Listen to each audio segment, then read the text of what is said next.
Hello students, welcome to the MOOC course on Indian economy.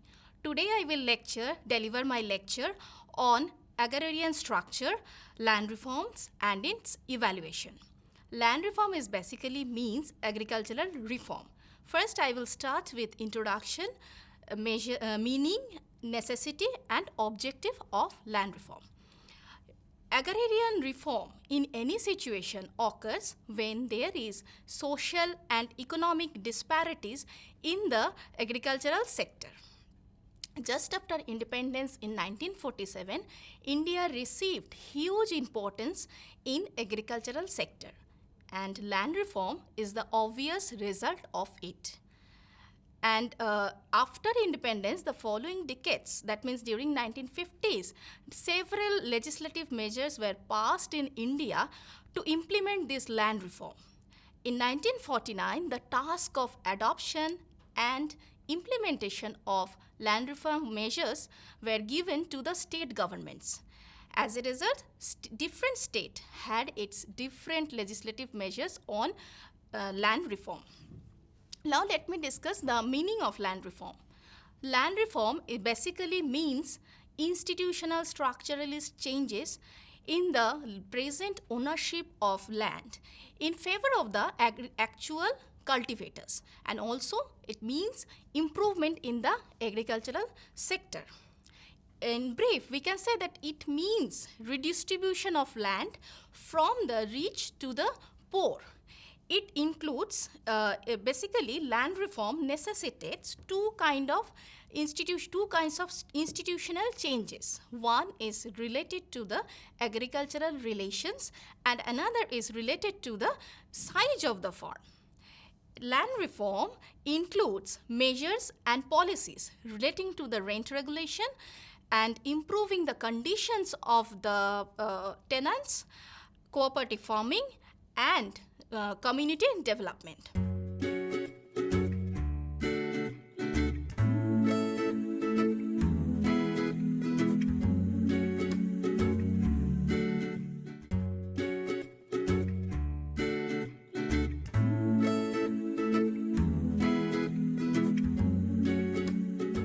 Now I will discuss on historical perspective of land reform. It is very important to know the genesis of land reforms in India. Basically, before independence, India was never under a single ruler. During the late Hindu period, like in the period of Ashoka or in Gupta period and in period of Mughal, only the northern part of India was under single ruler, and as a result, a single tenure system existed only in the northern part of India. In southern part, different states has different land reform system. During the era of Mughal Emperor Akbar, Todarmal was the finance minister, and he fixed up the rent at 1/3 of the total produce and valued at the average of 10 years price. With the declining power of the Mughal era and with the beginning of the 18th century, a new class known as the intermediaries emerged between the state and the cultivators. Now, after Mughal period, British came into India. At the beginning, they started to collect rent from the cultivators by the help of professional tax collector. After that, they started to collect it by auctioning to the highest bidder. But this system did not prevail, and in 1793, with the leadership of Lord Cornwallis, they adopted the system of permanent settlement. There were 3 land tenure systems in India during British rule. They were the Jamindari system, the Mahalwari system and the Rautwari system. And in all the 3 systems, there were the tenants who were actual cultivators of land. Now these tenants tenants are of 3 types: occupancy tenants, tenants and will, and subtenants. Occupancy tenants are those tenants who had heritable right on the land, therefore they could not be evicted. And the tenants and will are those tenants who were appointed by the landlords. So therefore, there was a chance of them to be evicted by the landlords. And lastly, the subtenants were appointed by the occupancy tenant, and they were also at the whim of the they could be evicted by the occupancy tenants. Now I will discuss the different land tenure system, that means Jamindari system, Mahalwari system and Rautwari system that existed during that period. First, let me start with the Jamindari system. In Jamindari system, Jamindars or the landlords were the whole owners of the land, and they were supposed to collect the taxes from the cultivators and give it to the state governments, and in exchange of that they were supposed to get some remuneration. During that period, they used to pay 10/11th of their collection to the state governments. The rest of the collection was their remuneration. And this system was actually suffering from various kinds of defects. First defect was that this system was based on the eviction. Secondly, the farmers were not at all the owners of the land, so they did not have any kind of incentive to improve the production in the agricultural sector. On the other hand, the jamindars or landlords had the ownership rights. However, they were reluctant to make any improvement in the agricultural sector. This jamindari system prevailed in West Bengal, in the state of West Bengal, Bihar, Orissa, Madhya Pradesh, Andhra Pradesh and Uttar Pradesh during that period. The second type of land tenure system is Mahalwari system. In this system, the entire village is considered as a single unit, and the village headman was supposed to collect the rent from all the cultivators and give it to the state governments on behalf of this village. And the ownership right in this system was collective in nature. This system first was introduced by William Bentinck in Audh and Agra. Later it extended in Madhya Pradesh and Punjab. The third kind of land tenure system was Rautwari system.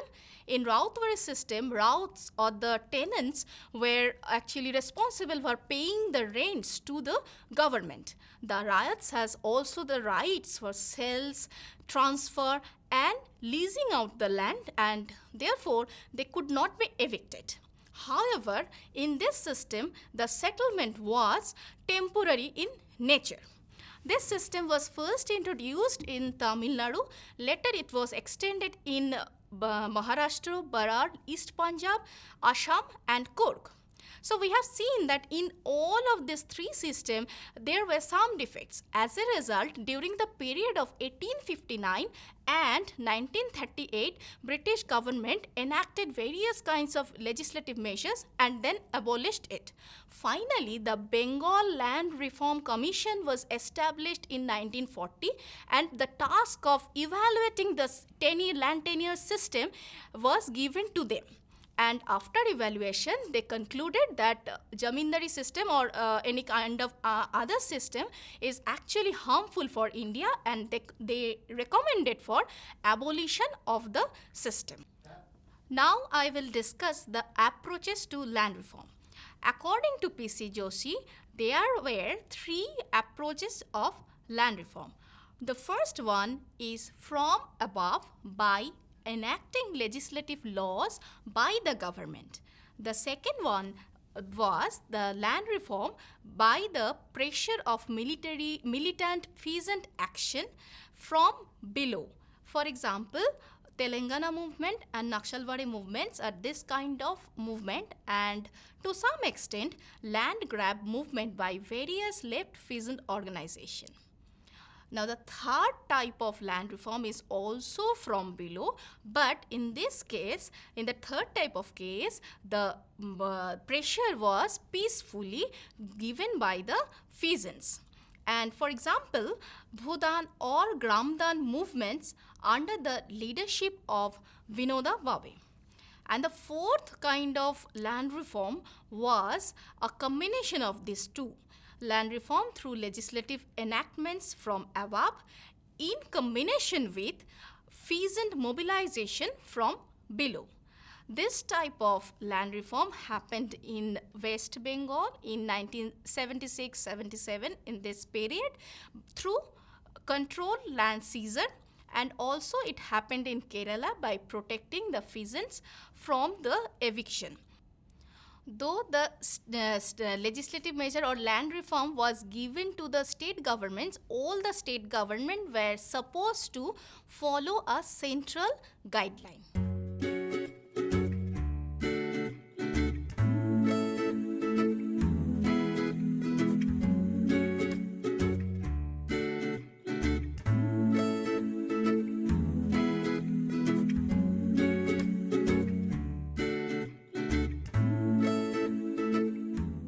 First, I will discuss the abolition of intermediaries. Basically, intermediaries emerged between the state and the cultivators during the Mughal period. And these intermediaries were actually exploitative in nature. They used to collect huge amount of rent from the cultivators and exploit them. And in this way, they were actually making money in that period of time. And at the time of independence, they also existed in the land tenure system of India. And abolition of zamindari and intermediary tenures during 1950 and 1955 involved removal of these intermediaries between the state and the cultivators. And during this period, different state governments enacted legislative measures to remove this or abolish these intermediaries from the tenure system.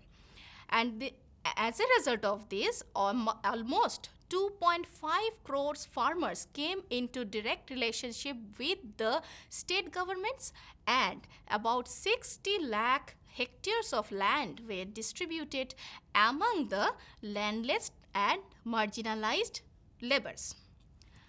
And the second component is tenancy reform.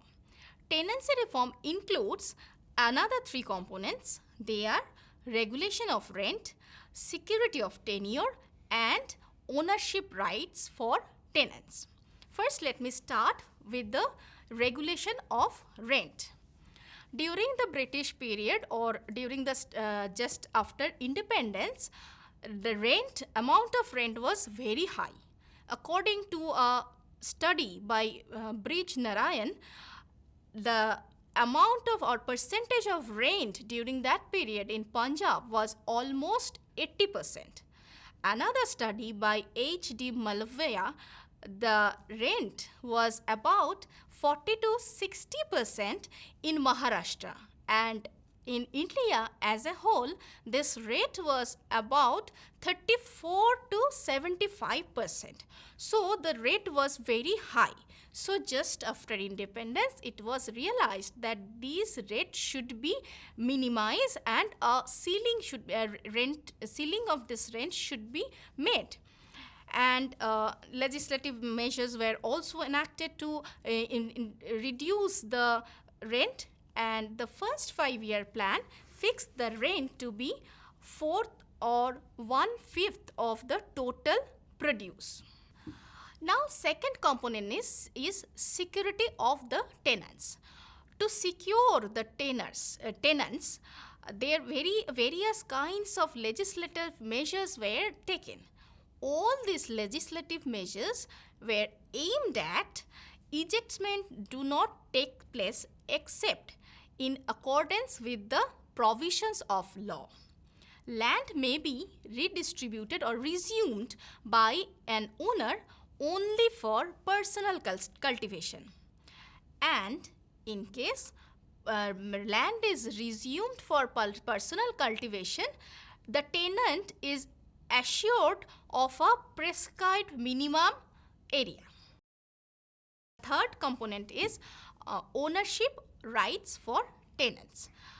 Because tenant ownership is very important, because unless a farmer has the ownership right, he is not has the incentive to improve or dedicate his 100% to improve the agricultural production. That is why ownership rights is very important. Plan documents repeatedly recommended ownership rights to provide ownership rights of lands to the tenants. Many states India passed legislative measures and provided ownership rights to the cultivators.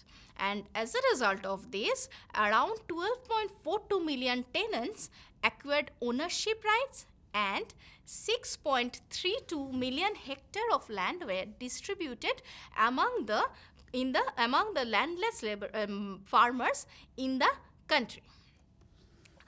Now coming to the third component of land reform, that is land ceiling. Land ceiling is also necessary because jamindar or a particular person may hold huge amount of land and did not use the entire land for cultivation. So that is why land ceiling is necessary. Land ceiling basically means absolute limit of land that an individual can hold. Now land ceiling could be of two types: ceiling on future acquisition and ceiling on existing land holdings.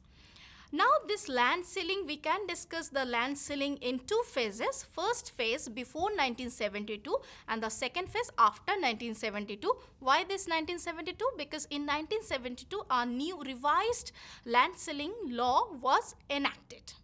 Now, except in the states of West Bengal and Jammu and Kashmir, all other states did not felt in the necessity to enact the land ceiling law. They failed for this necessity only after the Nagpur resolution of 1959. Now I am moving to the first phase, that is the phase before 1972. That means before the revised land ceiling law. So first 5-year plan actually recommended or preferred first type of ceiling. First type of ceiling means ceiling on future acquisition of land holding, because the other kind of land ceiling, that means land ceiling on the present holding, was not possible due to financial reasons. However, from second 5-year plan, both type of ceiling were recommended. The first 5-year plan recommended family holding as a unit of land ceiling, and in second 5-year plan this unit of land holding was 3 family holding. Now second plan recommended the state governments to lay their own policy for compensating the jamindars from whom land has been taken and paying to those to whom land has been given. And for redistribution of land, priority should be given to the displaced tenants and landless farmers or cultivators. To prevent malafide transfer, the plan recommended for thorough review of the transferred lands. Now the subsequent plans after second 5-year plan endorse the recommendations of the second 5-year plan. Now after this phase, the progress of this land ceiling process was very slow. As a result, the different chief ministers of different countries from different states met in 1972 and a new revised land ceiling law was enacted in 1972.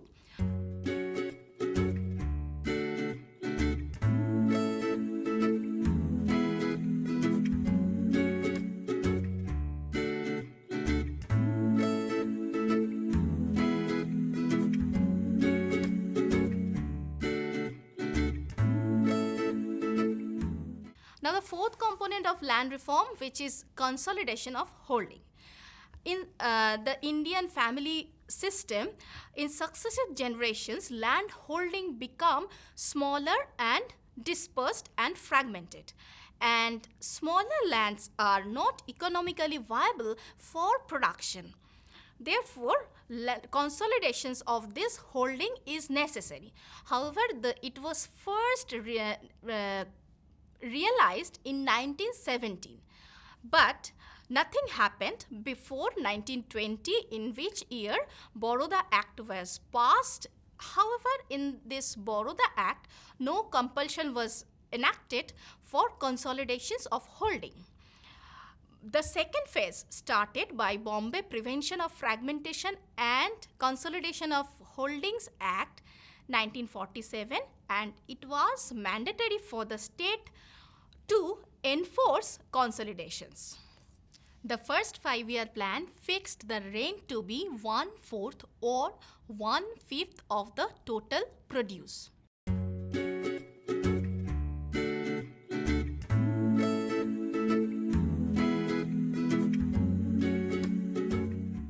Now I will discuss new developments in land reform. These two new developments are corporate farming and contract farming. Corporate farming is basically to remove the problem caused by small holdings. In my previous section, I have already mentioned that small holdings is not economically viable for cultivation. Therefore, to remove the problem of the small holdings, farmers should join their hand and pool their land and cultivate together. The main features of this cooperative farming where farmers join the system voluntarily and not through compulsion. Secondly, they retain their land and they did not give up their ownership rights. Thirdly, they pool their resources. Fourth, farm is managed as one unit elected by all members. And the fifth one is everyone gets a share in the produce according to the land contributed and the labor performed. However, this land tenure system or this cooperative farming system was not at all successful. Hardly 2% of the cultivators have formed cooperative farming and they had cultivated only 0.4% of the total cultivable area. Now, there were another kind of new development, that is contract farming. In case of contract farming, contracts are made between the cultivators and the agricultural industries. And basically, this contract farming provides forward and backward linkages to agriculture. The agricultural industries used to purchase the entire produce of the agricultural farm before the starting of the production process, and as in this way they are actually providing the forward linkage to the cultivators or the agricultural farms, and the backward linkage in the form of assured supply of critical inputs to the agricultural sector.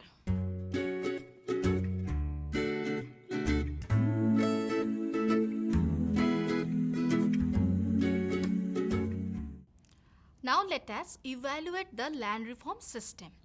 The land reform system basically succeeded in abolishing the intermediaries from the existing land reform system. However, it had different shortcomings which can be discussed in the following three headings. First is snacks in legislation, second is lack of political will, and the third one is apathy of the bureaucracy. Let me first discuss the snacks in legislation process, and it could be discussed in 6 points. First is faulty definition of personal cultivation. Second is limits for retention of land for personal cultivation. Third is transfer of land to family members. And the fourth one is definition of tenant was inadequate. Fifth one is the problem of voluntary transfer. And the sixth one is inadequacies in sealing law. I will discuss these 6 points individually. First is definition of personal cultivation. The definition of personal cultivation was basically unsatisfactory. It was never mentioned that personal cultivation means cultivation by own labor. In most of the cases, it was assumed that cultivation by supervision. And in many cases, it was also assumed that cultivation by the supervision of a family member. And in this way, the jamindars or landlords used to not even present in the village during the agricultural process. These flaws have been a major factor in the large-scale ejectment of tenants. Now, the second fault is that limits for retention of land for personal cultivation. We have already seen that in case of land tenancy reform, that reforms were made to resume the land for personal cultivation. But in many cases, intermediaries used to retain substantial amount of land in the name of personal cultivation. This enabled jamindars to resume large-scale areas of land for cultivation and thus defeating the basic objectives of land reform. And basically, they started to behave like absentee landlords. Third point is transfer of land to family members. In the land ceiling law, we have seen that land ceiling were made in the process of land holding. To escape the laws related to land ceiling, jamindar used to transfer their land to the family members. Fourth point was definition of tenant. A considerable number of tenancies in India are oral and informal, and this definition of this tenant was not adequate, and sharecroppers were not considered as tenants. However, they used to provide substantial part of land. They used to cultivate substantial part of land. Hence, they failed to provide their total effort. That means sharecroppers failed to provide their total effort in the cultivation process. Fifth one is the most important one, is with the problem of voluntary surrender. We all know that landlords belong to the powerful section of the society and the cultivators belong to the weakest section of the society. As a result, the landlords quite easily they could influence the cultivators to surrender their land voluntarily. And in many cases, the cultivators could not take the help from existing laws, because they were not at all literate. Another problem was that though there were laws and everything, the cultivators always feared the landlords. And the sixth point was inadequacy in the sealing laws. Different levels of sealing existed in different states of the country. That caused a kind of confusion. The list of exemptions in the sealing laws was large. This was the points under snacks in legislation. Now, another point is lack of political will. For effective implementation of any law, support of the political will is very much essential. But in case of land reform system, this was absent. Government was not at all interested to implement the land reform measure, and government actually was showing that they are with the cultivators. However, when they were enacting the laws, they were actually supporting the landlords. These two-faceted stand by the government reduced all land reform measures into a mere farce. Another one is apathy of the bureaucracy. It is another important reason for tardy progress of land reform in India. Whenever any enthusiastic administrator tried to implement the land reform, they were immediately transferred to other places. And this dampened their spirits of dynamic administrators, and they all used to play the safe game and always support the whims of the landlords.